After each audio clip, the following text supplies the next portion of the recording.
Bonsoir à toutes et à tous. Donc, nous allons commencer cette présentation du livre que nous avons co-dirigé à plusieurs aux éditions de la Fabrique, qui s'appelle Irak en Algérie, l'invention d'un soulèvement, donc qui est en librairie demain. Et donc nous remercions beaucoup l'Institut du monde arabe de nous accueillir ce soir et de permettre de le présenter à la veille de la parution. Donc pour en parler ce soir, donc moi-même je suis François Gès, un des co-directeurs de cet ouvrage. J'ai été éditeur pendant longtemps à la Découverte, je continue à l'être au demeurant.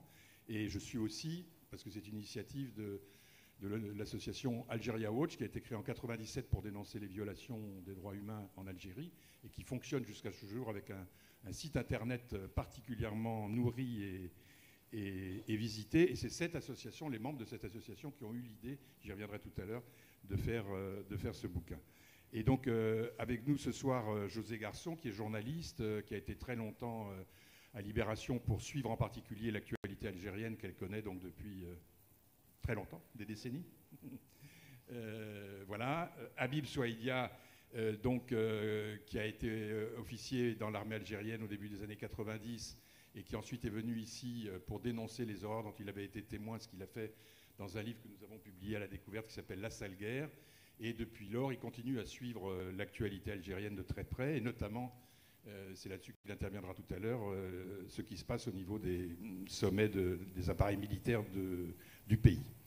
Et nous devions avoir avec nous ce soir Hassina Meshaï, qui est une des contributrices de l'ouvrage, qui est journaliste également, et qui malheureusement était à Tunis, et son avion a été repoussé à demain. Et donc on n'était pas content du tout, elle non plus évidemment, donc elle présente ses excuses, mais c'est un cas de force majeure, c'est dommage. Donc on va essayer de la remplacer au pied levé, parce qu'elle avait des choses intéressantes à nous dire. Et donc je vais présenter donc rapidement la logique de ce livre et ce qu'on a essayé de faire.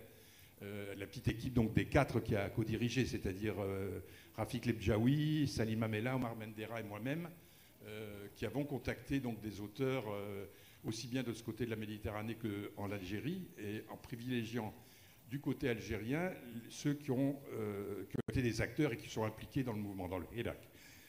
Et donc pourquoi on a fait ça? Parce qu'il nous est apparu assez vite que la presse française en particulier, et les médias français étaient souvent désemparés par cet extraordinaire mouvement quand même qui est, moi je dis souvent, qui est unique dans l'histoire moderne et contemporaine. On n'a jamais vu des millions, quelquefois la majorité de la population d'un pays descend toutes les semaines de façon pacifique pour dénoncer un régime oppresseur pendant aussi longtemps, jusqu'à donc demain, qui va être le premier anniversaire du déclenchement du mouvement. On n'a jamais vu ça, et de manière pacifique évidemment, et on n'a jamais vu ça dans aucun pays moderne, au nord comme au sud, depuis très très longtemps. Donc là-dessus, les Algériens nous donnent vraiment un exemple tout à fait extraordinaire, et il nous a paru important d'éclairer à la fois la réalité de ce mouvement. C'est le cœur du livre, si j'ose dire, c'est la moitié, la partie centrale du livre. Il y a 3 parties. La partie du milieu est consacrée aux différents aspects du mouvement, avec une majorité d'auteurs donc, qui sont en Algérie et qui l'ont vécu. Et puis, nous avons fait une première partie qui essaie d'expliquer en 5 chapitres pourquoi, plus exactement, ce mouvement a pu advenir, et quelles sont les caractéristiques de ce régime depuis au moins les 3 dernières décennies, voire depuis l'indépendance, qui permettent de comprendre la puissance, la vigueur et la lucidité qui sont exprimées dans les rues des grandes villes algériennes, et pas seulement qu'à Alger. Et puis enfin, dans la 3e partie, nous nous intéressons aux effets sur le système, sur le régime de ce mouvement sans précédent, aux effets aussi bien politique, je dirais, avec un bouleversement de la façade politique du régime sans précédent, et puis aussi niveau militaire, avec des bouleversements au sein de l'armée, Habib y reviendra, également sans précédent. Sans oublier les dimensions économiques qui sont traitées notamment dans le livre par Omar Mendera, qui est un économiste, et qui évidemment ont joué un rôle aussi bien, ont contribué au déclenchement, comme aujourd'hui va être affecté très très fortement par le mouvement. Voilà. Alors, donc ça, c'est un peu la structure et la logique du livre. Donc, pour en parler, donc, on avait prévu que Hassina, justement, nous parle un peu de la partie du milieu, justement, sur le mouvement. Donc, on va commencer par là. On va peut-être se répartir les choses entre José et moi. Et puis ensuite, Ensuite, j'interviendrai pour expliquer un petit peu les racines, la nature du régime et pourquoi il a conduit la population algérienne à se révolter de la sorte. Ensuite, Habib donc, nous parlera des mouvements à la tête des appareils militaires. Et puis, José pourra conclure sur justement qu'est-ce que ça a fait au régime tout ça, quelles sont les perspectives pour lui-même comme pour le mouvement. Voilà, donc je passe tout de suite la parole à José Garçon. Merci. Alors, je crois d'abord que pour comprendre le séisme qu'a été le Irak en Algérie, il faut faire un minuscule retour en arrière et savoir dans quel paysage politique il s'est inscrit.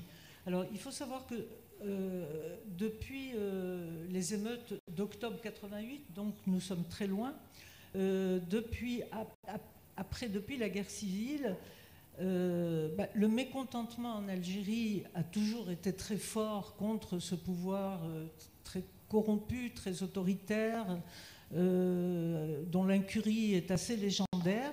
Mais ce mécontentement s'exprimait de deux manières. Il s'exprimait essentiellement par une espèce de résignation, de repli sur soi. La guerre civile et ses 200 à 300 000 morts étaient évidemment passés par là. Donc il y avait une espèce de désespérance dans le pays et une véritable résignation. L'autre manière d'exprimer ce mécontentement était souvent des révoltes, des petites révoltes localisées dans n'importe quel endroit, mais c'était des révoltes très violentes, mais encore une fois très localisées et qui au fond est très éphémère. Alors, le Irak est exactement aux antipodes de ces comportements. C'est-à-dire que la chose la plus, à mon avis, en tout cas la plus importante, c'est qu'il a cassé justement, et la violence dont je parlais, c'est un mouvement dont l'identité même réside dans le fameux silmiya, pacifisme. Ça, c'est une chose. Et puis, l'autre chose, c'est que il a retrouvé, c'est-à-dire que la désespérance, le mécontentement, la colère, eh bien, tout ça, il a transformé tous ces sentiments qui sont des sentiments individuels en désaveu collectif du régime. Ça, pour moi, c'est une des choses les plus fondamentales. Cette transformation d'une colère individuelle en désaveu collectif. Parce que c'est comme ça qu'un peuple reprend la parole. C'est comme ça qu'un peuple retrouve confiance en lui. Et ce qui est le plus important, me semble-t-il, mais pardonnez-moi parce que je crains de dire trop de fois le plus important, parce qu'il y a beaucoup de choses très importantes, mais je crois que ce qui est très très important, c'est effectivement cette réappropriation du collectif. Alors cette réappropriation du collectif, elle est très fondamentale, parce qu'elle vient dans un pays où le régime s'est évertué pendant 6 décennies à empêcher justement toute organisation de la société et à casser toute velléité d'organisation de cette société. Ça, c'est un des aspects les plus durs de ce régime. Donc, on comprend, quand on sait ça, l'importance de cette réappropriation du collectif. Alors, elle se manifeste dans infiniment de choses. Je vais être très rapide là-dessus parce que je pense que vous tous ici, vous avez lu malgré tout beaucoup de choses. Donc il y a cette immense créativité qui est partout. Elle s'exprime dans des slogans, dans des vidéos, dans les pancartes. Il y a beaucoup d'humour aussi, beaucoup de dérision. Mais ça, c'est très algérien. L'humour, la dérision sur soi-même, la dérision sur le regard que les autres portent sur vous. Et tout ça a créé une dynamique sans précédent qui est très loin de ce slogan, qui est un des très beaux slogans du Irak, mais il y en a tellement qu'on ne peut pas les citer tous. Et donc, ça clôt un peu cette période où, je reprends encore une fois un des slogans du Irak, on disait « avoir 20 ans en Algérie, c'est avoir des larmes plein les yeux. Eh bien, ça, c'est fini. Avoir 20 ans en Algérie aujourd'hui, c'est l'espoir, c'est la possibilité d'un avenir, c'est la volonté de changer ce pays. Et pour changer ce pays, il faut changer un système qui nous a empêchés d'être libres, qui nous a empêchés, qui a confisqué nos libertés, qui a en quelque sorte confisqué notre indépendance. Alors je reviendrai très vite sur cette réappropriation de l'histoire, mais je voulais dire aussi que ce mouvement, cette insurrection populaire, a quelque chose de formidable parce qu'elle a recréé un lien par le bas, un lien collectif par le bas, par l'horizontal. Elle a amené aussi à la politique des gens dont personne ne pensait qu'ils auraient pu y venir. Et bon, c'est par rapport à ce que je disais il y a un instant, c'est évidemment très important. Et puis, c'est important aussi quand on connaît la chape de plomb qui a régné sur l'Algérie pendant 6 décennies, depuis l'indépendance. Donc, tout ça pour vous dire que ce mouvement, cette révolte, cette insurrection, parce que c'est une insurrection au sens propre du terme, c'est une insurrection pour les libertés, pour le droit, eh bien, c'est aussi devenu une protection de la société. Le Hirak est devenu une sentinelle démocratique. Une sentinelle démocratique dans la mesure où il a imposé, et c'est très rare, c'est arrivé pratiquement pas dans l'histoire algérienne, il a imposé un rapport de force avec le pouvoir. Et les gens qui connaissent l'Algérie ici savent que c'est un pouvoir qui lui impose la force. Donc on est dans quelque chose de très nouveau. Alors, évidemment, cette révolte marque aussi, je l'ai dit, mais je le répète, une sorte de résurrection d'un corps social qui avait été martyrisé, ravagé plutôt, d'abord par la colonisation et ensuite par la guerre civile, et qui d'un seul coup se remet en marche. Ça n'a pas de prix et c'est énorme. Donc je dis ça parce que nous sommes aujourd'hui, demain, dans les quelques heures qui viennent, nous serons au premier anniversaire du Hirak, et il y a toujours de mauvais oiseaux, de mauvais augures qui expliquent que non, que finalement, qu'a fait le Hirak, etc. Alors moi je dis que tout ce que nous venons d'évoquer, c'est déjà énorme dans cette société qui était une société bâillonnée. Tu veux que je parle de la réappropriation de l'histoire ? Alors je vais essayer de pas être trop longue, mais je pense qu'une des choses aussi extrêmement importantes, c'est que, ce mouvement, tout le monde se demande, mais il est sorti de nulle part, personne ne l'avait vu venir, pourquoi, comment ? C'est un mouvement tout simplement qui vient de très très très très loin. Il vient, il plonge ses racines, et ça je le pense vraiment, il plonge ses racines dans l'histoire algérienne et dont la mémoire est extrêmement vivace en Algérie. Et pourquoi cette histoire est très importante ? Elle est très importante parce que elle n'a pas été écrite. Et quand le pouvoir en parle, il en parle en la trafiquant, en la manipulant. Et je pense à la chose la plus importante dans cette manipulation, c'est qu'il glorifie le rôle de la lutte armée pour mieux effacer tout rôle de l'action politique dans la lutte de libération. Alors, on avait l'impression, beaucoup de gens ont pensé que les jeunes, puisque ce mouvement est un mouvement extrêmement jeune, même si toutes les catégories et tous les âges de la population sont représentés, mais c'est un mouvement quand même très jeune. Et on avait l'impression que les jeunes étaient étaient dans la connexion, l'Internet, etc., mais pas du tout.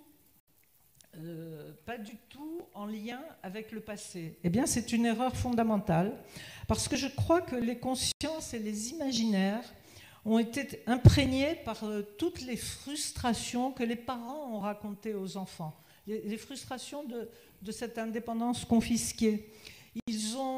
Ces mémoires, ces consciences ont été imprégnées par les trahisons, mais aussi par toutes les résistances qu'a connues l'Algérie dans son histoire. Et puis, il ne faut pas oublier non plus que des hommes comme Hossein Ait Ahmed ont martelé pendant des décennies, depuis l'indépendance et de manière obstinée, une pédagogie sur l'état de droit et les libertés.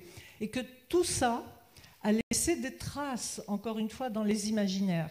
Je vais vous raconter une anecdote très personnelle, mais qui m'a beaucoup appris sur ça, et qui remonte à 1989, donc c'est très ancien. En 1989, Hossein Ait Ahmed rentre d'un long exil en Algérie. Il y a des milliers de personnes qui l'attendent à l'aéroport d'Alger. Je suis là avec beaucoup d'autres journalistes algériens et étrangers. Et il y a à côté de moi un monsieur qui a un tout petit enfant qui doit avoir, je ne sais pas, 2 ans, 3 ans, je ne sais pas, sur ses épaules. Et le gosse, évidemment, s'agite un peu, comme tous les enfants, parce qu'il y a beaucoup de monde, il étouffe un peu. Et le père lui dit « Regarde bien Ait Ahmed, parce que plus tard, tu vas pouvoir dire que tu l'as vu. » Et ça, c'est une anecdote qui dit beaucoup de la transmission de cette histoire. Cette histoire a été transmise par les parents, elle a été transmise par les gens. Le résultat, c'est que aujourd'hui, le mouvement, les Algériens sont déterminés, et ils le disent tous les jours, à reprendre le cours de leur histoire, là où elle aurait dû en réalité commencer, c'est-à-dire à l'indépendance en 62. Ils ont l'impression que leur histoire, au lieu de commencer en 62, a été arrêtée. Je le lis parce que c'est un magnifique slogan, mais on pourrait les citer tous. C'est ce qu'exprime un des slogans qui dit « 1962, indépendance du sol, 2019, indépendance du peuple ». Je crois que tout est dit.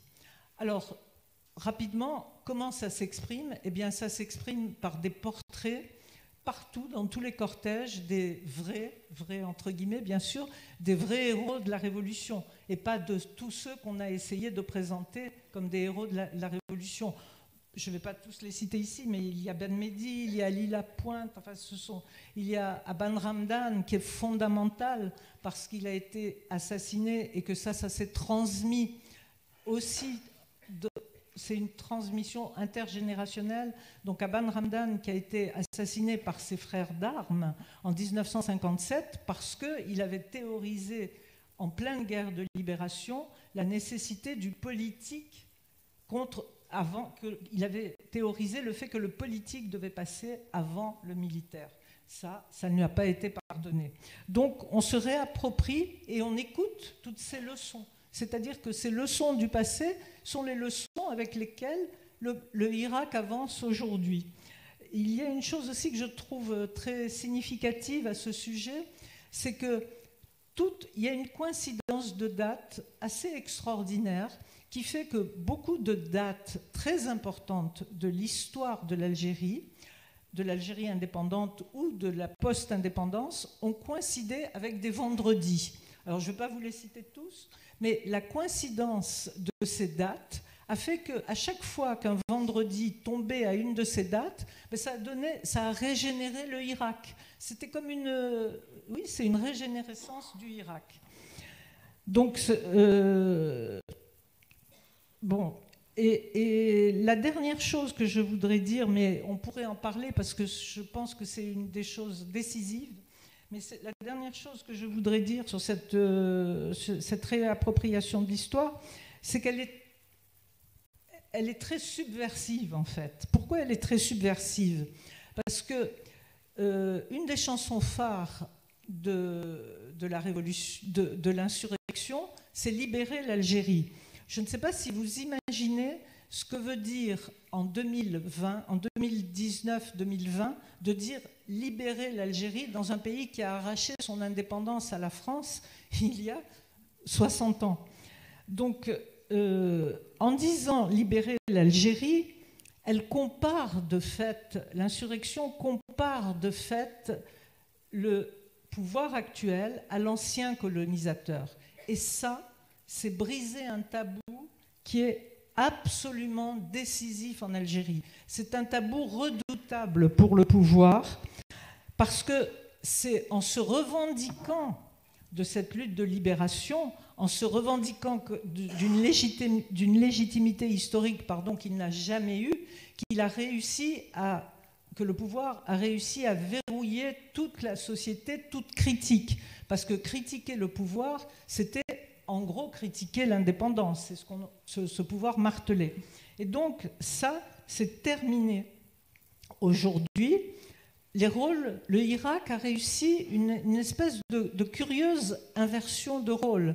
C'est-à-dire que les vrais révolutionnaires, les vrais démocrates, c'est nous, jeunes Algériens, qui revendiquons les libertés. Et les contre-révolutionnaires, c'est vous, régime, qui vous opposez à ce que l'Algérie soit un pays démocratique et libre. Voilà. Donc, je pourrais continuer, mais je pense que l'essentiel, j'espère vous avoir dit l'essentiel. Merci, José. Donc, pour compléter, donc, le point historique très important que vient de rappeler José Garçon est développé et analysé finement par Hassina Meshaï dans un chapitre de la deuxième partie, laquelle deuxième partie comporte également plusieurs papiers que je vous invite à lire pour rendre compte de la créativité, de l'inventivité des manifestants, de la lucidité aussi dont ils font preuve à travers leurs slogans et leurs banderoles. Notamment, on s'est intéressé en particulier à ce qui s'est passé à Constantine et à Oran, parce que l'actualité a mieux couvert les manifestations algéroises que celles de ces deux grandes villes. Il y en a eu dans plein d'autres villes. Et on aurait aimé pouvoir en rendre compte également, mais c'était assez compliqué. Néanmoins, vous verrez que ce qui est dit sur Constantine et Oran est tout à fait stimulant. Et par ailleurs, bon, il y a d'autres chapitres. Je voudrais en évoquer deux en particulier parce qu'ils ont joué et ils jouent toujours un rôle important. Le premier, c'est la question de la répression. Donc, nous avons interviewé Maître Badi, qui est un avocat défenseur de beaucoup de manifestants qui ont été arrêtés, condamnés, etc.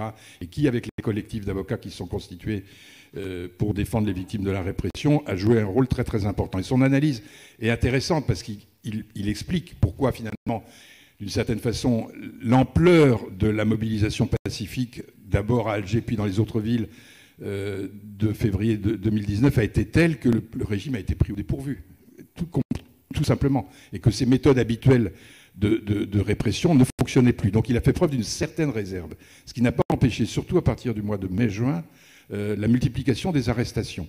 Donc on a eu des dizaines d'arrestations, alors avec quelquefois suivies de condamnations, quelquefois lourdes, d'autres fois suivies de libérations, des gens gardés en détention pendant des semaines ou des mois sans explication.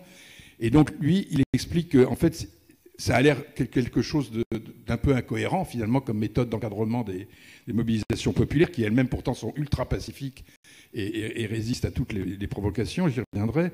Mais lui, il dit non, c'est en fait beaucoup plus... Enfin, c'est une stratégie, c'est-à-dire qu'ils vont viser des militants et des militantes qui jouent un rôle important dans la mobilisation au niveau local. Donc c'est des messages qui sont délivrés. Les incohérences apparentes des décisions judiciaires prises par des magistrats qui sont aux ordres, c'était pour les mêmes inculpations, les mêmes incriminations, eh bien, certains manifestants vont être acquittés et d'autres vont se voir condamnés à 6 mois ou 1 an de prison. Voilà. Les motivations des poursuites sont complètement, il l'explique, invraisemblables. Ça remonte au code pénal des années 70 et 80, qui n'avait jamais, pour des inculpations qui n'avaient jamais été utilisées jusque-là, jamais, comme atteinte à l'unité nationale, atteinte au moral des troupes, distribution de tracts contre l'intérêt national, incitation à la violence qui menace la sécurité nationale, enfin des trucs qui ne veulent strictement rien dire, qui n'existent dans aucun code pénal d'un pays démocratique, évidemment, mais qui néanmoins permettent justement de déployer cet arbitraire dont l'objectif est d'intimider, encore une fois, les manifestants pour les dissuader de venir le vendredi suivant. Ils ont échoué. Ils ont échoué parce que les gens reviennent. Alors il y a des hauts et des bas, mais les rues sont toujours pleines tous les vendredis. Ils ont échoué de la même façon que, c'est un autre chapitre que je voudrais évoquer parce que c'est quand même assez très intéressant, d'un jeune très très impliqué dans les réseaux sociaux, qui nous fait un compte-rendu de ce qu'ils appellent, c'est pas lui qui les appelle comme ça, les mouches électroniques, les trolls qui viennent polluer les réseaux sociaux. Donc c'est Amin Benjoudi là, qui a signé ce chapitre-là, où il rappelle que déjà l'idée qu'il y ait des trolls éventuellement payés par la police politique, bien entendu. Ça avait commencé déjà en 2014, au moment de la campagne pour le 4e mandat de Bouteflika. On a su que des jeunes avaient été payés 3000 dinars par jour pour aller semer la zizanie dans les réseaux sociaux. Et là, rebelote, évidemment, parce que les réseaux sociaux, et Facebook en particulier, ont joué un rôle extrêmement important dans les mobilisations et la circulation de l'information. Et donc, il explique que les méthodes qu'ils utilisent, alors, par exemple, ils lancent des campagnes pour relayer les slogans du système, par exemple pour dire il faut voter à l'élection présidentielle qui était prévue après l'annulation de la première, celle du 4 juillet. Donc on voit apparaître soi-disant des citoyens indépendants sur des pages Facebook avec des pseudos qui relaient la propagande du régime qui elle-même est déjà présente dans les médias dominants. Et puis par ailleurs, évidemment, des informations contre les militants du Irak les plus en vue. Aussi, il y a quelque chose qu'ils connaissent bien, c'est signaler à Facebook les pages des militants les plus en vue et qui ont le plus de followers pour suspendre ces pages-là, tout simplement. Ils l'ont fait à plusieurs reprises, c'est bien documenté. Hein, Habib, tu connais aussi ça. Et puis après, évidemment, la désinformation, les fake news. Donc il y a un nombre de désinformations absolument invraisemblables qui sont véhiculées tant dans les médias dominants, surtout arabophones, et francophones aussi, bien sûr, mais les plus lus, c'est les arabophones, que dans les réseaux sociaux, où là, il s'agit c'est des vraies fake news, des vraies désinformations, et donc d'introduire de la confusion. Ça, il faut savoir, et c'est ça qui apparaît notamment à travers ce chapitre-là et d'autres chapitres de notre livre, c'est que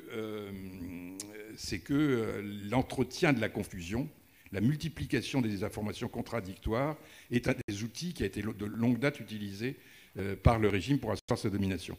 Et alors, bon, sur ce chapitre, j'en finis là-dessus, sur cette deuxième partie que je vous invite vraiment à lire, le point important qui souligne, c'est que, je cite la phrase de notre auteur, l'aspect positif de ces campagnes de division est qu'elles ont permis aux Algériens de réapprendre à dialoguer entre eux sur des sujets devenus tabous depuis plusieurs années.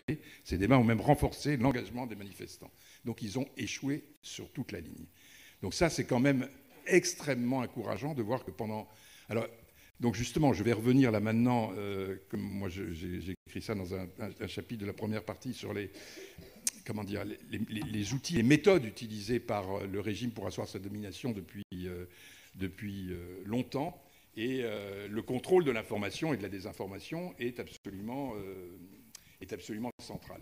Donc ce que j'essaie de rappeler dans ce chapitre-là, et dans un chapitre également complémentaire qu'a écrit José Garçon, c'est le fonctionnement du système. Alors, sans remonter trop loin, parce il y a des bouquins d'histoire qu'on a publiés par ailleurs de l'Algérie indépendante qui expliquent comment toutes les choses se mettent en place dès les années 60 et puis sous le régime de Boumedienne, mais là on n'y revient pas, ni même sur les années 80, les années Chadli, où les prolégomènes de la période ultérieure vont se fabriquer également.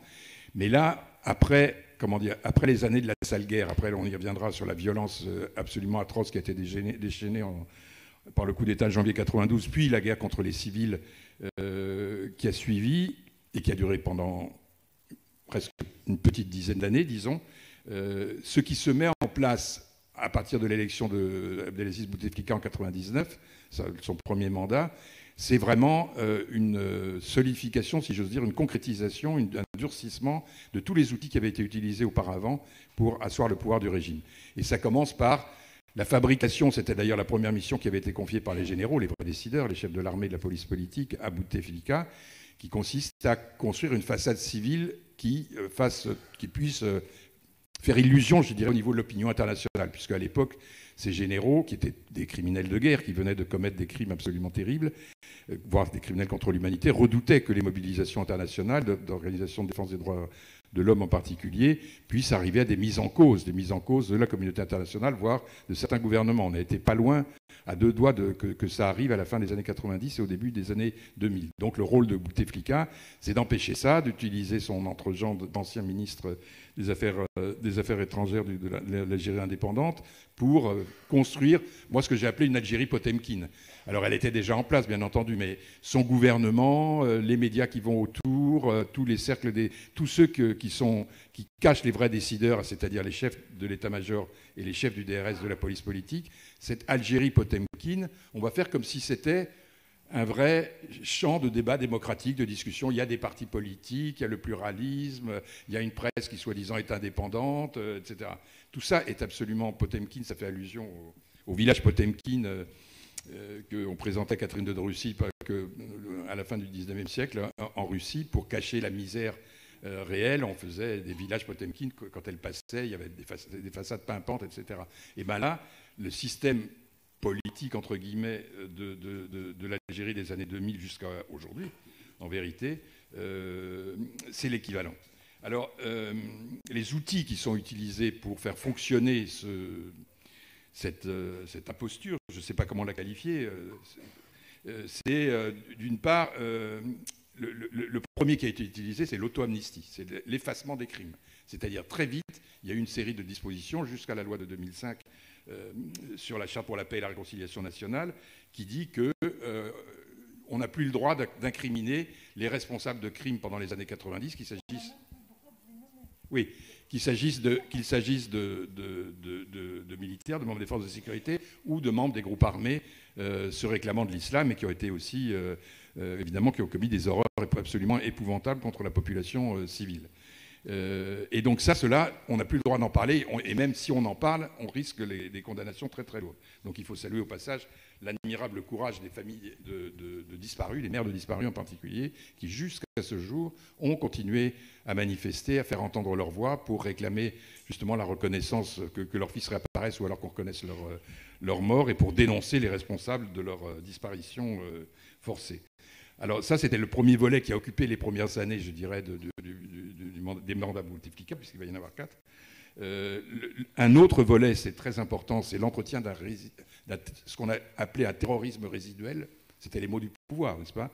Et ce terrorisme résiduel, en fait, on le voyait en Kabylie, puis après, à partir de 2003, on l'a vu au Sahara, où très curieusement, on va dire en Kabylie, il y a toujours un GSPC qui a succédé au GIA, mais bon, avec des revendications hautement fantaisistes et qu'on n'a jamais vraiment vues. Ensuite, ils vont exporter ce GSPC qui deviendra en 2007 Al-Qaïda au Maghreb islamique, qui va se mettre à enlever des touristes européens, etc., etc. Et tout ça, ça va durer jusqu'à 2015, peut-être à peu près, jusqu'à Tigan-Tourin, jusqu'à l'attentat contre la base gazière, enfin l'exploitation gazière de Tigan-Tourin dans le sud du pays. C'est-à-dire qu'en fait, ils vont entretenir et maintenant, ça y est, c'est absolument documenté, on a des preuves, on a des témoignages que ce terrorisme résiduel, il est organisé par une unité spécialisée du DRS, de la police politique, commandée par un certain général Hassan. On pourrait y revenir si vous voulez. Hein, pourquoi? Pour l'objet, c'est tout simplement de dire que, vous voyez, il y a toujours du terrorisme islamiste. Attendez. Attendez, laissez-moi. Attendez, excusez-moi.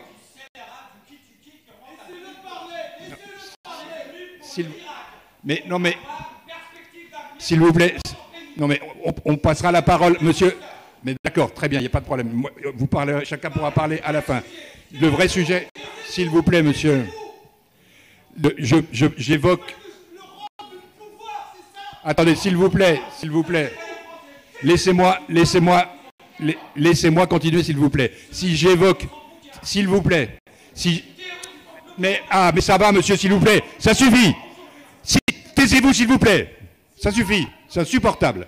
Bon, j'évoque. Eh bien, partez, monsieur, partez. Vous n'êtes pas obligé de rester, hein. Donc, si j'évoque. Non, mais que ce monsieur s'en aille. Bon, s'il vous plaît. Alors, donc, si j'évoque, évidemment. Si j'évoque. Non, attends, je continue. Monsieur, pardonnez-moi, mais je crois avoir parlé assez longtemps du Irak, là, et pendant 10 minutes.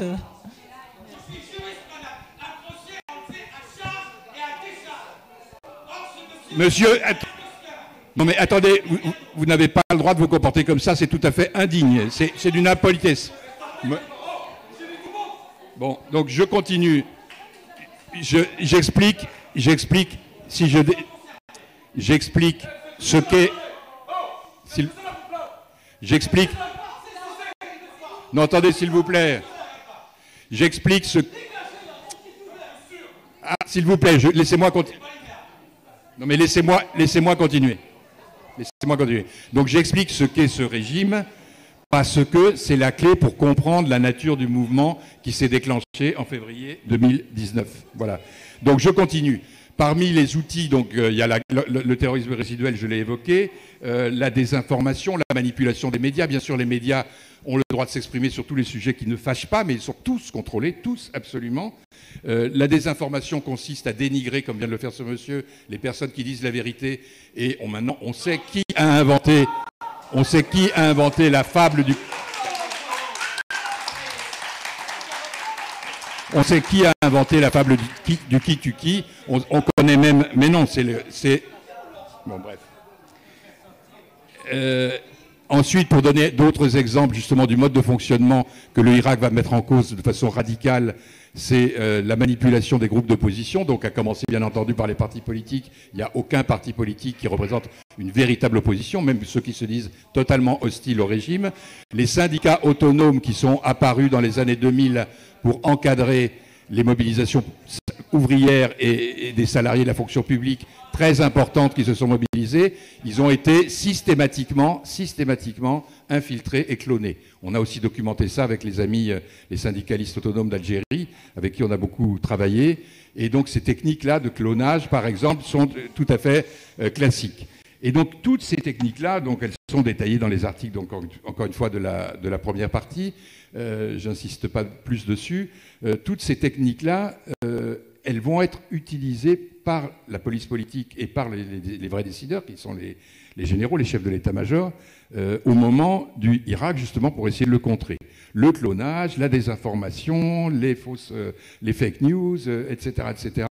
Et les provocations, bien entendu, il y a eu plusieurs provocations pour essayer de faire déclencher la violence par les manifestants. Par exemple, on le sait, c'est arrivé plusieurs fois, des sacs pleins de résidus de chantier au bord des rues où il y avait les manifestants en espérant qu'ils allaient se jeter sur ces choses-là pour jeter des pavés, des choses comme ça sur les forces de l'ordre. Et bien, chaque fois qu'il y avait des jeunes qui pouvaient être éventuellement tentés de le faire, aussitôt, les gens sortaient de la foule pour leur dire d'arrêter. C'est-à-dire que la maîtrise dont ont fait preuve les manifestants tous les vendredis dans toutes les villes du pays, de la résistance aux provocations du régime permanente, vraiment, encore une fois, est tout à fait extraordinaire. Et ça veut dire, et ça je termine là-dessus avant de passer la parole à Habib, ça veut dire qu'effectivement, pour reprendre ce que disait José Garçon sur la transmission des mémoires intergénérationnelles dans les familles, ça veut dire que tout ce que je viens d'évoquer sur la nature du régime et son mode de fonctionnement, l'Algérie Potemkine, la police politique qui est au cœur du vrai régime, etc., tout le monde le savait. Les gens le savaient. Alors, ce n'était pas dit dans les médias officiels, bien entendu, surtout dans les années 90, ça n'apparaissait jamais. Mais même depuis, dans les années 2000 et dans les années 2010, ça n'apparaissait pas non plus. Mais la vérité sur le mode de fonctionnement de l'état-major, de la police politique, de la manipulation de la violence islamiste, elle était connue. Elle était connue dès les années 90. Et quand vous voyez les affiches et les banderoles qui sont affichées depuis le début, donc depuis un an maintenant, toutes les semaines par les manifestants, vous êtes stupéfaits. Plusieurs affiches qui disaient DRS égale GIA. Ça veut dire que les gens savaient dès les années 90 que les fameux groupes islamiques armés, très vite, ont été infiltrés, manipulés, contrôlés, sont devenus des groupes islamiques de l'armée. Bon, et donc ça, c'est le peuple qui dit ça. C'est pas nous. C'est pas ici qu'on le dit, c'est le peuple qui le dit par millions et qui le crie et qui l'écrit de façon ultra documentée. Donc ça, pour moi, c'est un espoir absolument formidable parce que ça veut dire que cette vérité, enfin, elle a été dite par le peuple algérien et dite d'une façon absolument magnifique, de 1000 façons en vérité, et que ça restera, quel que soit l'avenir, on y reviendra tout à l'heure, mais quelles que soient les perspectives, dans 3 générations, ce mouvement qui s'est noué en 2019 et dont j'espère qu'il va se poursuivre en 2020 fera que l'Algérie ne sera plus la même et qu'on peut fonder beaucoup d'espoir sur les germes de changement qu'il a apportés. Voilà.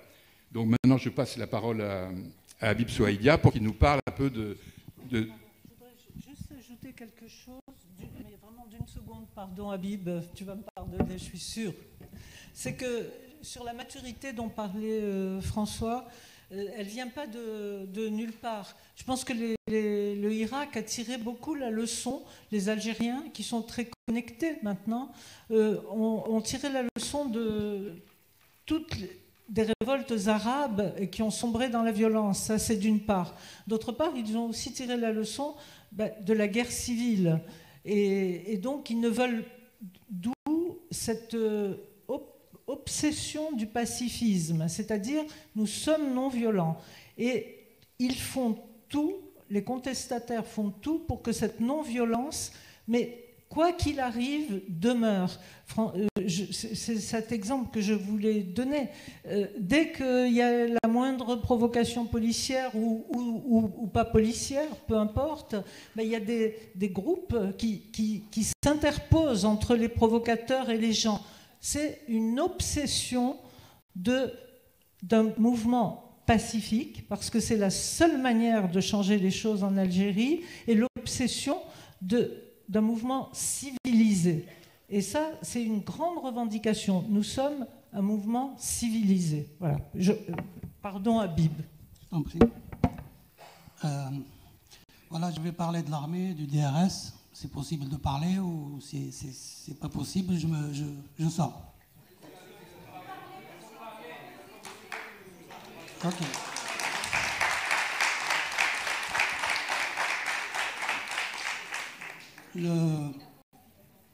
L'armée, comme tout le monde le sait, c'était toujours la colonne vertébrale du régime algérien. On le sait depuis 1962, depuis l'indépendance de l'Algérie, on le sait pendant les années 90 où il y avait eu des crimes de guerre qui ont été commis. Et on le sait aujourd'hui, parce que les gens que moi j'ai fréquentés à l'époque quand j'étais dans l'armée, ils sont aujourd'hui à l'état-major. C'est les gens qui étaient chargés de la lutte antiterroriste et qui ont commis des crimes contre l'humanité en Algérie. Ça, on l'appelle un crime contre l'humanité. On a en Algérie pratiquement 20 000 disparus.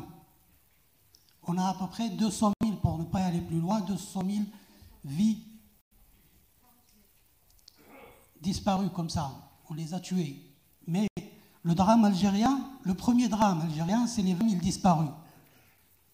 20 000 disparus, il y en a aussi, on oublie souvent beaucoup de choses en Algérie, on oublie les camps de Sud qui ont été faits pendant les années 91-92, et on a envoyé 15 000 à 16 000 Algériens dans des camps de concentration, là où l'armée française a utilisé ou a fait, a fait exploser ses essais nucléaires. Et il y a des gens aujourd'hui en Algérie qui ont l'âge de 60, 70 ans, ou même 50 ans, qui ont été touchés par les radiations. Tout ça, c'est des crimes qui ont été commis pendant les années 90, mais personne n'en parle de ces crimes-là. C'est les radiations de 1960. 1960. Opération Gersois.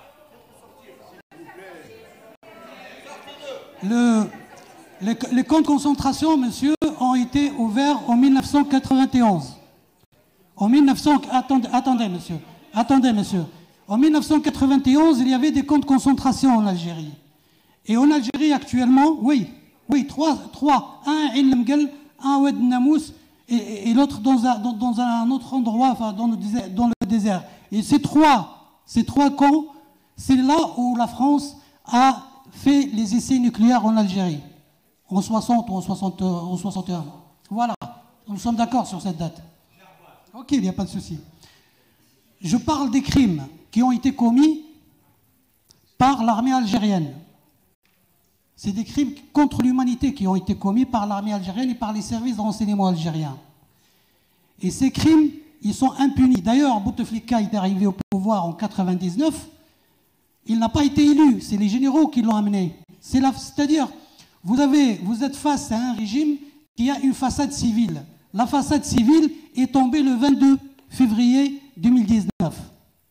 Maintenant, tous les Algériens savent très bien que les vrais décideurs en Algérie, c'est l'armée, c'est les généraux. Et tout le monde le sait.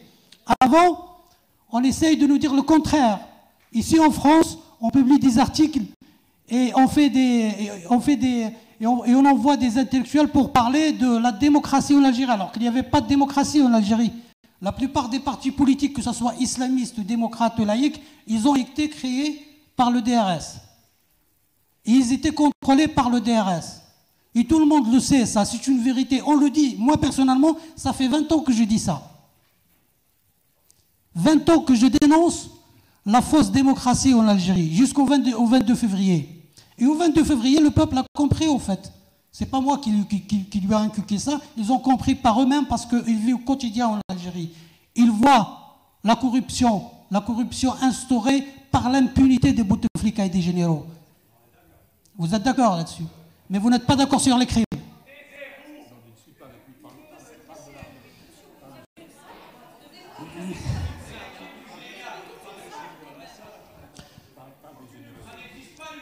Moi, je voulais parler...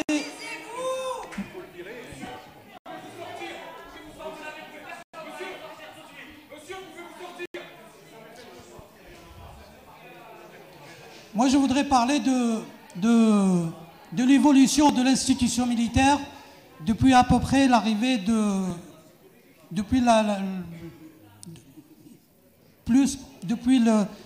la démission de Mohamed Al-Ammari, l'ex-chef d'état-major, et la suite d'avoir enlevé aussi 3 ou 4 généraux majors puissants avec le général Mohamed Al-Ammari, parmi eux Brahim Fodil Sherif qui est un criminel de guerre aussi, et Touati, le général Touati, le général Belkher. La deuxième phase, c'était avec la dissolution de DRS en 1995. On sait très bien qu'il y avait, en 2015, on savait très bien qu'il y a une rivalité de clans et une guerre de clans à l'intérieur du système algérien, au cœur même du système algérien. Cette guerre du clan a duré pratiquement depuis 2004 jusqu'à 2018. Elle est passée par 3 étapes. La première, c'est en 2004. La deuxième, c'est la dissolution de DRS en 2015. Et la troisième, c'était en 2018 avec l'affaire du Cocaine Gate. Où là, on a aperçu l'état-major a fait une purge importante au sein de l'armée, de la police, des services de renseignement et même au-delà, c'est-à-dire des walis, des ministres, des responsables politiques à l'intérieur du ministère de la Défense qui ont été démis de leurs fonctions. Certains, j'ai le nombre, à peu près le chiffre, à peu près de 150 généraux et généraux-majors qui ont été démis de leurs fonctions. Parmi eux, il y a certains qui ont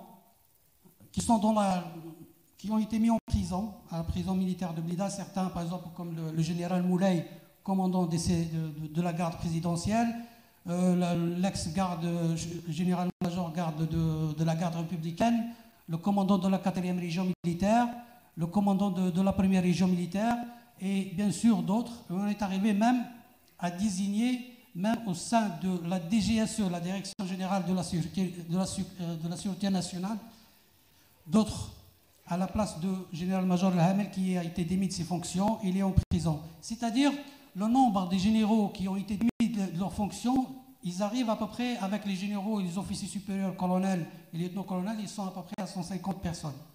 150, c'est-à-dire, ils ont décapité tout l'état-major qui travaillait avec Tawfiq, avec le général Tawfiq. Le dernier Tawfiq et Tartak, c'était récemment là où ils ont voulu aussi revenir et faire un coup d'État avec Saïd Bouteflika, et ça s'est terminé par les envoyer en prison à la prison militaire de Breda. Ils sont condamnés à 15 ans. Vous avez d'autres généraux qui sont en fuite. Le général-major Khaled Nazza, voilà, le général-major Soheib et plein d'autres aussi qui ont quitté les territoires nationaux. Et certains ils sont en Espagne, d'autres ils sont en Belgique. Et bien sûr d'autres qui ont été démis de leurs fonctions, ils sont pratiquement civils. C'est-à-dire qu'ils travaillent avec certains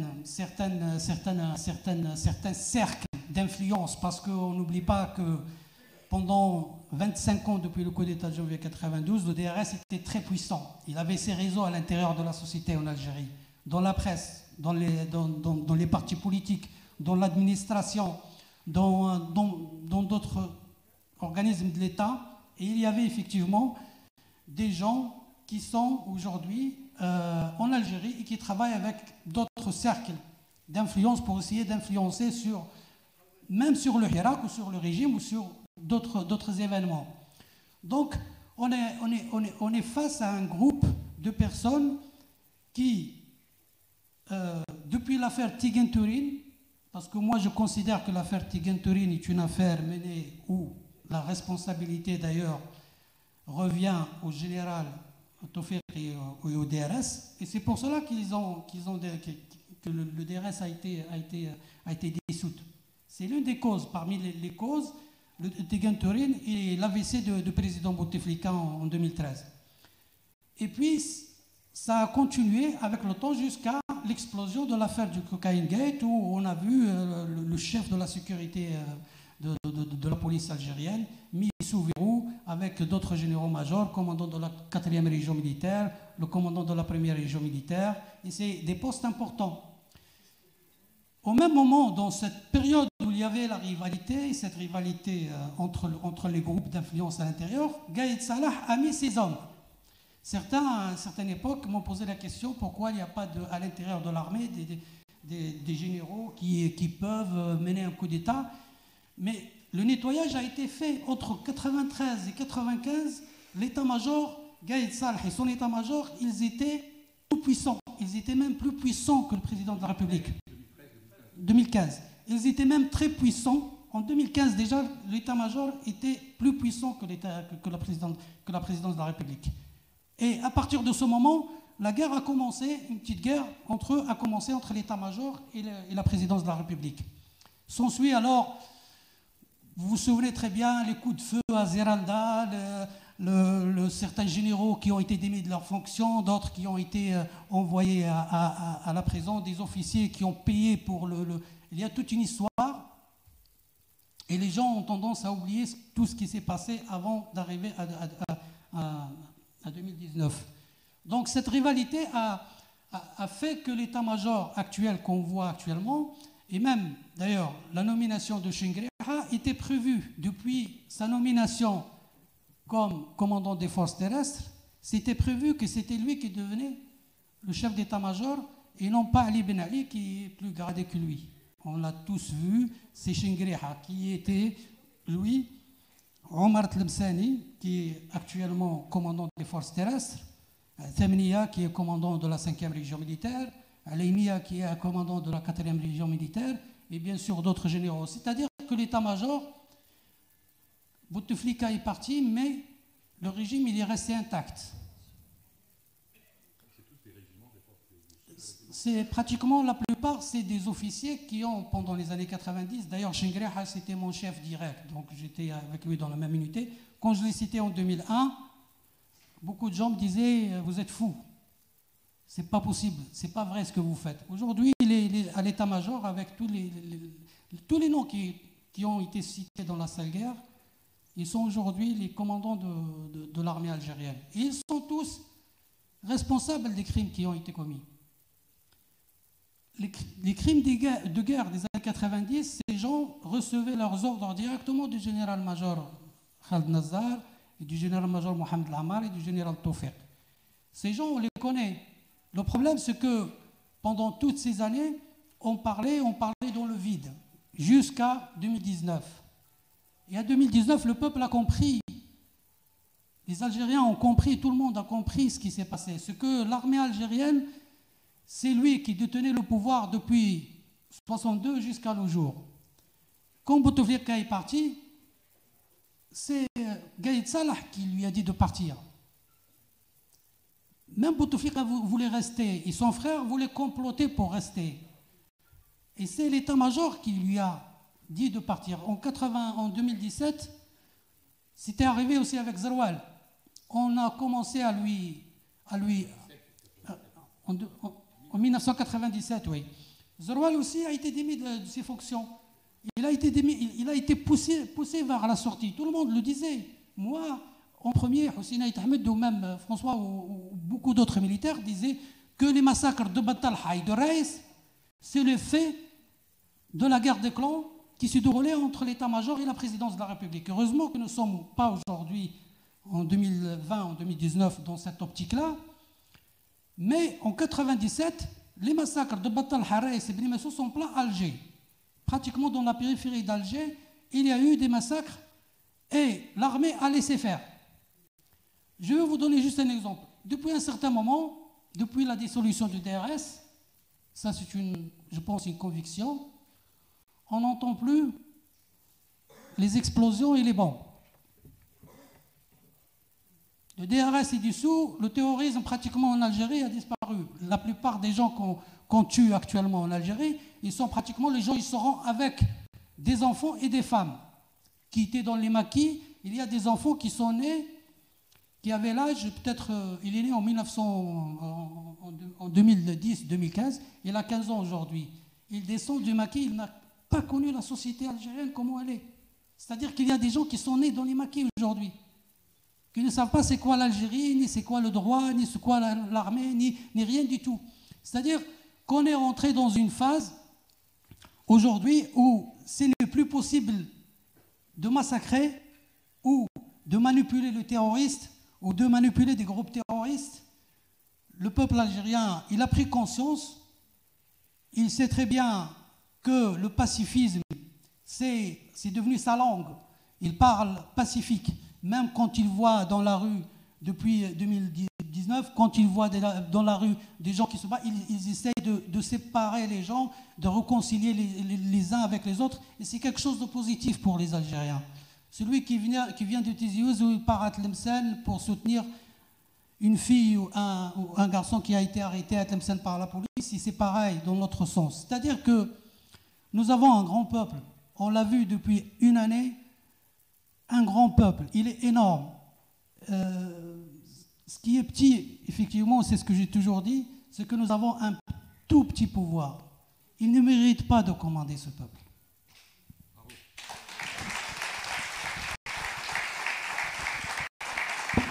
Eh bien, ça fait une excellente transition vers la dernière intervention. Je dois dire un mot simplement, on ne peut pas parler de tout parce que c'est une actualité très riche, mais on n'a pas parlé de la corruption qui évidemment joue un rôle central dans tout ce qui s'est passé, dans la dénonciation des manifestants du Irak. Je renvoie dans le livre, il y a plusieurs articles sur l'économie, dont un article de Hossein Malti, qui est un très fin connaisseur justement des modes de corruption et du rôle joué par les hydrocarbures dans le pays, où il détaille toutes ces affaires. Il analyse aussi, qui est une question que beaucoup de gens se sont posées, l'arrestation de tous ces oligarques corrompus.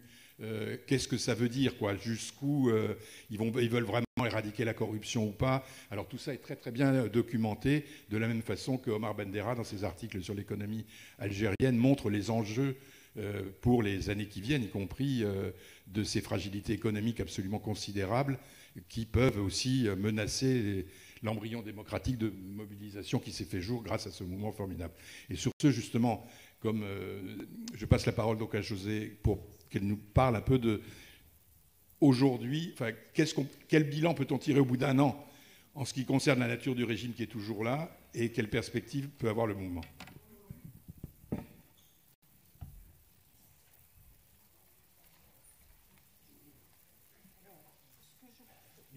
Excusez-moi. Ce que je crois, Habib a très bien montré comment le Irak avait réussi un peu à dynamiter l'opacité du système. C'est-à-dire qu'il a mis à nu les vrais dirigeants, la nature militaire du pouvoir, même si tout le monde sait que c'est un pouvoir militaire, il y avait cette fameuse façade civile, entre guillemets, qui faisait qu'on n'était pas sûr. Et puis, on a vu, avec la détention d'un certain nombre de généraux, je ne reviens pas sur ce qu'Habib a dit, l'explosion un peu l'implosion du consensus interne.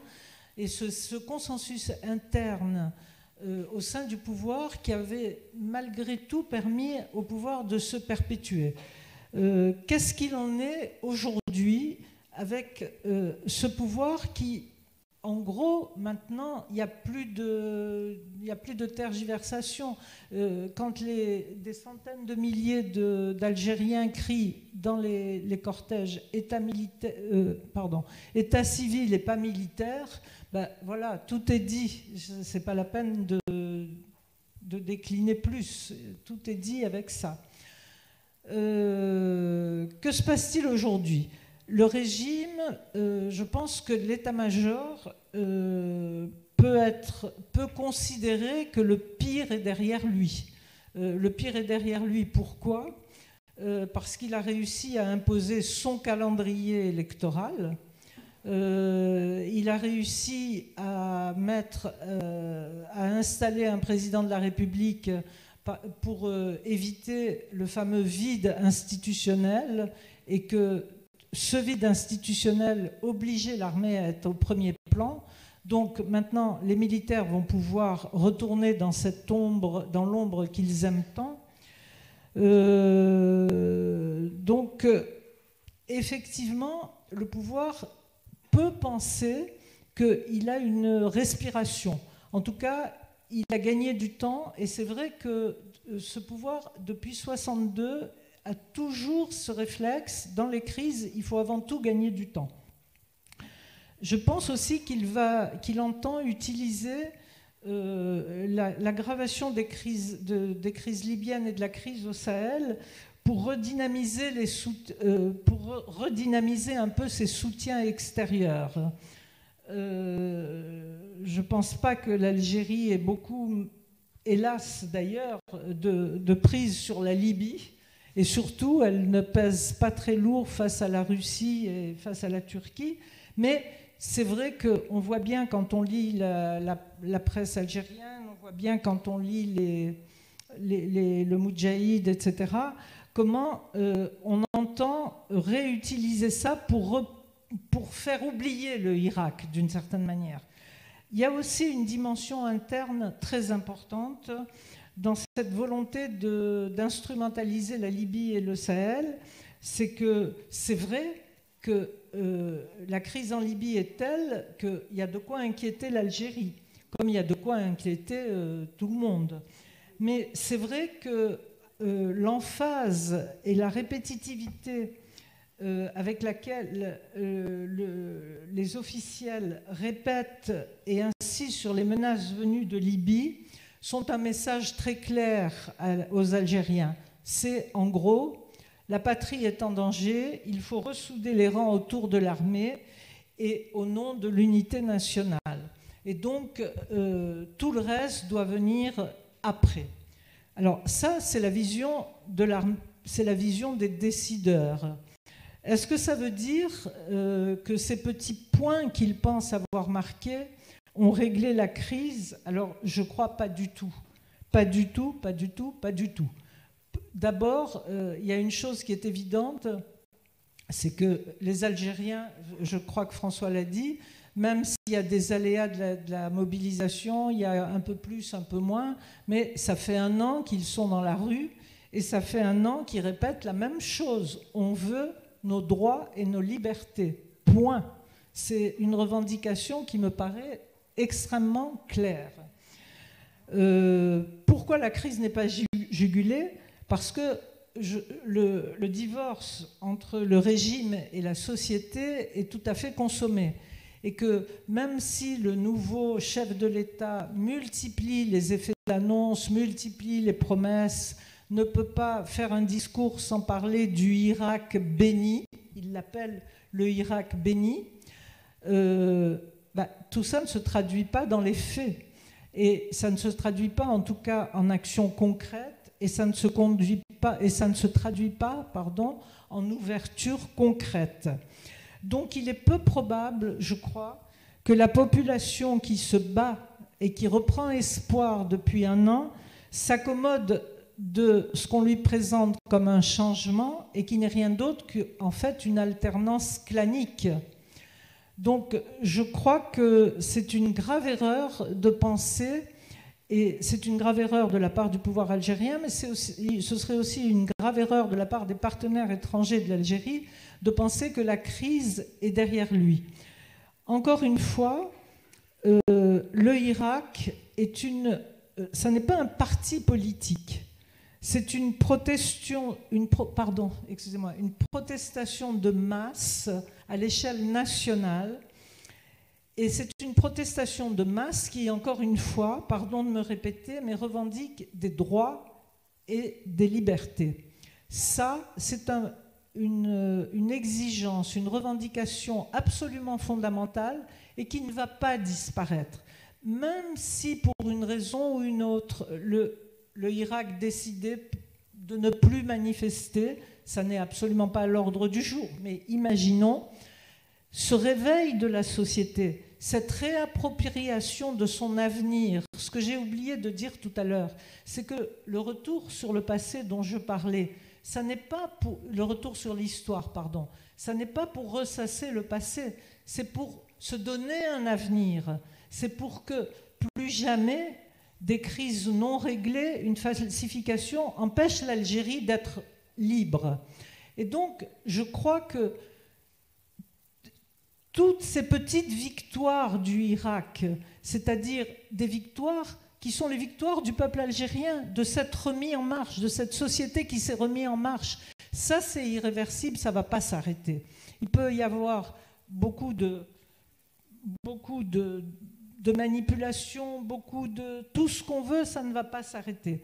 Maintenant, quant à ce que tout le monde a en tête, à savoir une utilisation de la violence, une utilisation de la violence contre le Irak, c'est sûr que je crois que l'objectif du pouvoir, c'est de fragmenter, on l'a bien vu, François en a parlé, c'est de fragmenter ce mouvement, c'est d'essayer de le diviser. Pour l'instant, il n'est pas possible d'utiliser la force contre un mouvement pacifique, un mouvement où il y a des femmes, un mouvement où il y a des enfants, un mouvement où il y a des vieux, c'est pas possible. Mais cette tentation du recours à la violence dans un Irak qu'on aurait réussi un peu à fragmenter, elle existe. On ne peut pas dire qu'elle n'existe pas. Elle existe d'autant plus que je pense qu'un certain nombre de militaires, de généraux algériens ont les yeux sur l'Iran, ont les yeux sur ce qui s'est passé sur l'Irak. Et donc, mais là, il y a une grande différence. Je pense aussi que les décideurs militaires sont tout à fait conscients que recourir à la violence contre la population, à la répression, pardon, à une répression violente contre la population serait une erreur suicidaire pour lui. Pourquoi ce serait une erreur suicidaire? Pour une raison très simple, c'est que l'armée est divisée, on le sait, Habib en a parlé, l'armée est divisée et tous les cadres de l'armée ont des enfants, des neveux, des sœurs, des je ne sais pas quoi dans la rue aujourd'hui. Donc, si cette répression violente n'a pas eu lieu jusqu'à maintenant, ça n'est pas seulement à cause de la difficulté d'exercer de la violence contre un mouvement pacifique, mais c'est aussi pour préserver la cohésion de l'armée. Donc, je crois qu'il y a beaucoup d'espoir. Je crois qu'il nous revient à nous tous ici de soutenir beaucoup le Irak et de ne pas se laisser prendre, d'abord de ne pas oublier, parce que c'est vrai que l'information va vite, c'est vrai que partout, toutes les crises vont très vite et une balaye l'autre, mais je crois qu'il faut absolument comprendre qu'il y a un peuple en Algérie et une diaspora. C'est très important le rôle de la diaspora algérienne dans le monde entier, que ce soit en France, évidemment, elle est très importante, que ce soit au Canada, elle est très importante, ce n'est pas la peine de citer tous les pays où la diaspora est importante. Cette diaspora se bat pour retrouver son pays, parce que pour une raison très simple, et je vais encore citer un des plus beaux slogans du Irak. Enfin, il y en a 1000, donc j'ai tort de dire un des plus beaux, mais c'est « l'Algérie, on l'aime, on ne veut pas la casser ». Et ce qui est nouveau dans ce mouvement, c'est que les Algériens ne veulent plus prendre de patera, ils ne veulent plus partir, ils veulent rester dans leur pays. Et pour rester dans leur pays, il faut que ce pays redevienne un pays libre. Il faut repartir à ce qui a été raté, c'est l'indépendance. Voilà. Et donc, il ne faut pas oublier ça. Merci, José. Ben, ne pas l'oublier, c'est un des objets de ce livre que je vous invite à lire, hein, qui est en vente à la sortie. Donc maintenant, il ne nous reste malheureusement plus beaucoup de temps, donc je vais prendre 4 ou 5 questions, mais alors très brèves s'il vous plaît, auxquelles on pourrait essayer de répondre. Mais alors vraiment, vraiment très, très brèves. Là, il y a une question là-bas, monsieur. Oui. Bonsoir, messieurs, dames. En fait, c'est plus une remarque qu'une question. Alors, rapide, s'il vous plaît. Oui, mais ça va directement dans le vif du sujet, puisque normalement, le sujet déjà aujourd'hui, c'était le Hirak. Mais comme on le constate depuis un moment déjà, malheureusement, que beaucoup de personnes, notamment ici en France, y compris de la diaspora algérienne, n'ont rien compris au Irak, malheureusement. Ils sont surtout prisonniers des années 90. Ils ont toujours cette image des années 90, 80, des Algériens, des jeunes Algériens, des jeunes filles algériennes. Ils n'ont rien compris en fait à ce Hirak. On nous parle des querelles, des problèmes des années 90. Enfin, je dis querelles entre guillemets, entre ceux qui ont provoqué ce malheur en Algérie, les grands malheurs des Algériens pendant les années 90. Mais par contre, moi, ce qui m'intéresse, c'est le peuple algérien, c'est cette nouvelle génération qui, elle, guide et lead ce Hirak. Il n'y a personne qui le lead. Après, la dame, elle a dit des choses très justes, que ce Hirak, il n'est pas prêt à s'arrêter, de toute façon. Deuxièmement, vous avez parlé du système. Oui, le système, c'est vrai, la guerre des clans, elle continue, mais nous, on ne rentre pas dans ces calculs-là. D'accord. Merci, parce qu'il faut que d'autres puissent... Ce n'est pas une question, c'est plus une remarque. Mais alors, soyez bref, parce que là, on n'a pas le temps. Si vous avez une question, vous posez une question, vous n'avez pas... C'est pas à vous de me dire ce que je dois dire. Non, mais on n'a pas le temps. S'il vous plaît. C'est qui? Attendez. À qui? Non, mais il reste 10 minutes, c'est tout. Monsieur... Attendez, monsieur là, il y a quelqu'un qui veut intervenir là. Attendez, quelqu'un là qui lève le doigt, le stylo là. Voilà. Je vais respecter la consigne, donc une seule question. J'en ai 8, mais j'en poserai qu'une seule. Quel est le vrai taux de participation à la pseudo-élection présidentielle du mois de décembre? D'accord. Bonne question. Là, il y a un intervenant là, s'il vous plaît. Non, mais et puis là... Non, mais vous avez déjà pris la parole, monsieur, ça suffit. Celle-là? Non, ça va. Attends, non, c'est moi. Attendez. Allez-y, soyez bref, s'il vous plaît. Oui, merci pour vos éclaircissements. J'étais un peu surpris, pas surpris en fait, de l'éloquence de la dissertation du journaliste José Garçon, parce que je ne savais pas que José Garçon connaissait la réalité du peuple algérien à la place du peuple algérien. La deuxième, François Guez. Donc, posez votre question, s'il vous plaît. Le fils, ça va, c'est bon. Alors, deuxièmement, monsieur François Guez, vos thèses que vous avez déjà développées sur l'armée, etc., nous les connaissons. Ce que je ne comprends pas, il avait raison, plusieurs ont parlé de ça. Aujourd'hui, le thème, c'est le Hirak, c'est-à-dire une nouvelle génération. Et cette nouvelle génération n'a pas connu ce que vous avez raconté. Très bien. Troisièmement, j'ai une question à José Garçon. Vous avez parlé de la Libye et du Sahel, comme quoi c'est l'armée qui l'utilise. Et pourtant, c'est une réalité géopolitique très connue. Même elle a été abordée à la suite du monde arabe. Ok. Devant la madame, s'il vous plaît. Merci beaucoup. Bonsoir. C'est une date anniversaire. Mais si.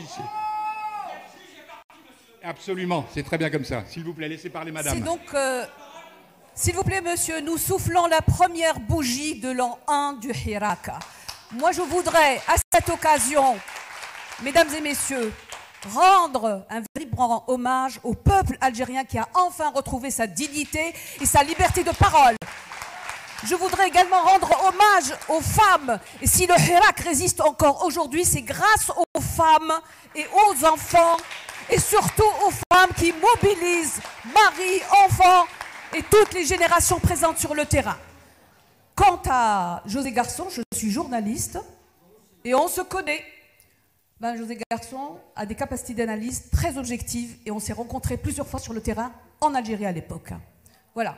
Question. Vous avez bien fait de dire petite victoire parce qu'il n'y a pas encore de grande victoire. Et quand on entend justement Habib Souaidia dire que l'armée, c'est toujours les mêmes généraux. Et c'est même la famille de Gaïd Salah qui tient les principales régions militaires de l'Algérie. Ça, ce n'est un secret pour personne.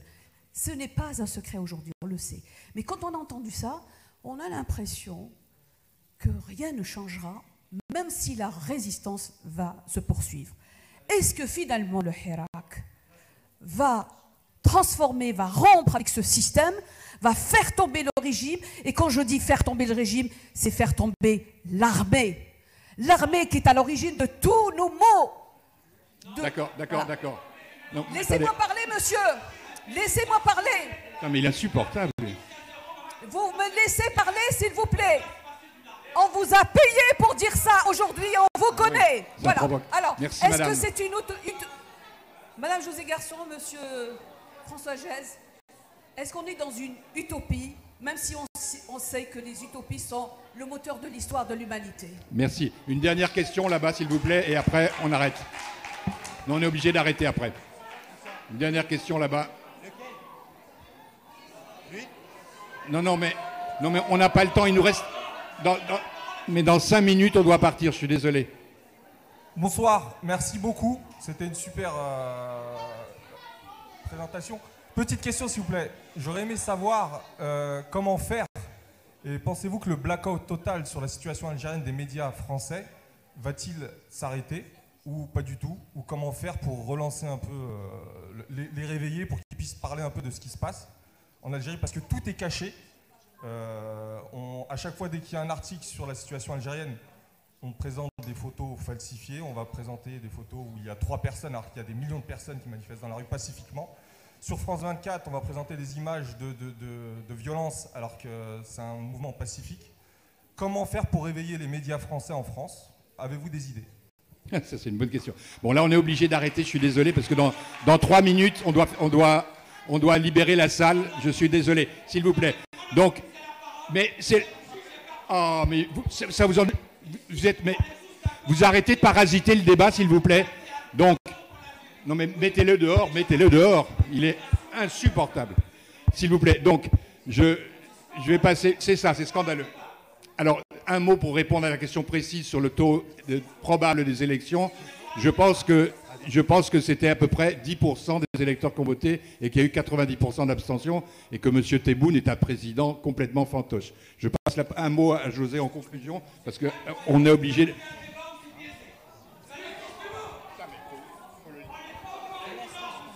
Non.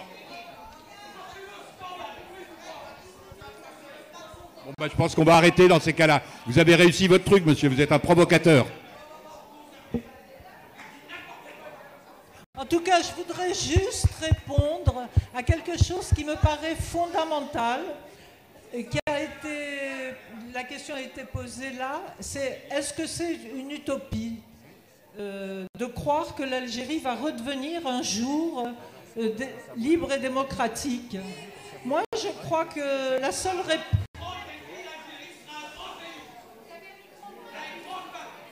Je crois simplement que personne n'aurait imaginé, qu'un mouvement aussi formidable allait arriver. Personne n'aurait imaginé que la pression populaire contraindrait les décideurs militaires à destituer Bouteflika. Personne non plus n'aurait pensé que ce mouvement allait durer 1 an. On vient de nous rappeler que c'est son anniversaire et qu'il durerait 1 an de manière pacifique. Je regrette que ce pacifisme ne soit pas le fait de tout le monde ici. Voilà. Donc c'est pas une utopie. Merci à toutes et à tous. On est obligé d'interrompre à cause des provocateurs. Je suis désolé. Mais bon, de toute façon, je vous invite encore une fois à lire ce livre qui est assez nourri. Et voilà, merci. Et merci encore une fois à l'Institut du monde arabe.